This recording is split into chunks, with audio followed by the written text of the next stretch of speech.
자, 이번 시간에는 유표의 죽음과 망설이는 유비를 통해서 우유부단함이 얼마나 위험한가에 대해서 생각해 보도록 하겠습니다. 인생에서 하늘을 날 수 있는 기회는 그다지 많이 오지 않는다고 생각합니다.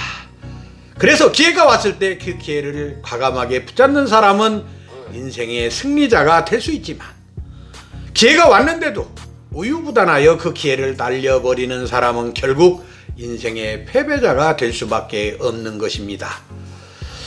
유비는 덕장이라고는 하나 그것이 지나쳐 자신에게 온 황금의 기회를 날려버리곤 하였습니다. 유표가 죽음에 임박해서 유비에게 형주의 태수 자리를 맡기려 했지만 유비는 도리상 그럴 수 없다고 하였고, 주유 만리에도 계속해서 거부하는 바람에 굴러들어온 호박조차 발로 차고 말아 결국 쫓기는 신세가 되고 만 것입니다. 하우든이 패하고 돌아오자 조조는 더 이상 유비를 놓아둘 수 없다고 생각하여 대군을 몸소 이끌고 유비를 치려고 진군하였습니다. 조조가 대군을 이끌고 쳐들어온다는 소식에 유표는 쓸쓸한 표정을 지으며 유비에게 또다시 형주를 간곡히 부탁하였습니다. 아들들이 있으나 자신의 유업을 이을 만한 아들이 없으니 종친인 유비가 맡아달라는 것이었습니다. 그때 유비는 딴 마음을 품을 수 없다고 하면서 유언과도 같은 유표의 간곡한 청을 막무가내로 거절하였습니다. 그리고 유비는 곧바로 유표 곁을 떠나고 말았습니다. 유표는 크게 실망하여 어쩔 수 없이 큰 아들인 유기가 자신의 자리를 승계하도록 하였습니다. 그러자 그 사실을 안 유표 부인은 펄쩍 뛰며 오라비인 채모와 장윤을 불러 자기 아들 유종으로 하여금 대를 잇도록 흉계를 꾸몄습니다.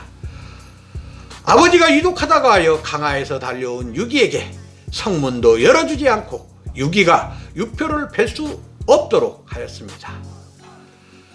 그리고 채 부인은 유언장을 바꿔치기 하여 어린 유종이 형주의 태수에 오르도록 하였습니다. 유종은 유표의 장사를 지내고 돌아오는 길에 조조의 대군이 쳐들어온다는 말에 놀라 결국 조조에게 항복하고 말았습니다. 유종은 선친 기업을 내줄 수 없다고 하였지만 신하들의 강력한 주장에 어쩔 수 없이 항복문서에 서명하고 말았던 것입니다. 조조는 항복문서를 보고 크게 기뻐하며 유종 자신이 직접 나와 조조를 영접하도록 했습니다. 유종의 사신 송충이 조조를 만난 다음 평양으로 가는 길에 관우에게 붙잡히고 말았습니다. 결국 송충은 더는 숨길 수 없어 유종이 조조에게 항복했다고 자백하였습니다. 유비는 그 말을 듣고 땅을 치며 통곡했지만 이미 엇그러진 물이었습니다. 이적과 공명이 유비가 문상 가는 척하면서 유종을 사로잡은 뒤 그 잔당을 소탕하고 형양을 손에 넣자고 해도 유비는 눈물을 흘리며 다음과 같이 말했습니다. 우리 형님께서 임종하실 때 그처럼 자기 아드님의 장례를 부탁하셨는데 이제 와서 그 아드님을 사로잡은 후 그 성질을 뺏는다면 죽어 구천에 가서 무슨 면목으로 다시 형님을 뵙는단 말씀이요. 공명은 유비의 이 말을 듣고 탄식하였을 뿐이었습니다. 결국 유비군은 후퇴할 수밖에 없었습니다. 본거지인 신야성을 버리고 백성을 데리고 번성으로 가기로 한 것입니다. 제갈공명은 만반의 준비를 하였습니다. 물샐 틈 없이 군사를 배치해놓고 때가 오기만을 기다리고 있었습니다. 마침내 조조의 장수 조인과 조홍 그리고 허저가 이끄는 철갑군 3,000명이 쳐들어왔습니다. 그렇지만 공명은 이들을 깊숙이 유인하여 조조군을 철저히 무찔러 버렸습니다. 조조는 자신의 군대가 패했다는 소식에 펄쩍 뛰었습니다. 더욱이 이번 싸움에서 공명의 계교에 의한 것이라는 말을 듣고 조조는 이를 갈았습니다. 조조는 정군을 동원해서라도 유비를 치려고 하였습니다. 허나 유엽이라는 자가 조조에게 지금 유비를 치는 것은 백성들의 원성을 산다고 하면서 싸움을 하지 말고 유비에게 항복할 것을 권하라고 하였습니다.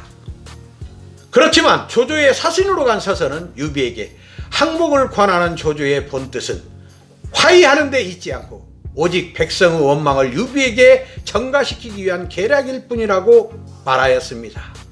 그리고 조조에게 속지 말라고 당부하며 유비 곁을 영영 떠나고 말았습니다. 결국 유비는 서서의 말에 따라 항복하기를 거절하였습니다.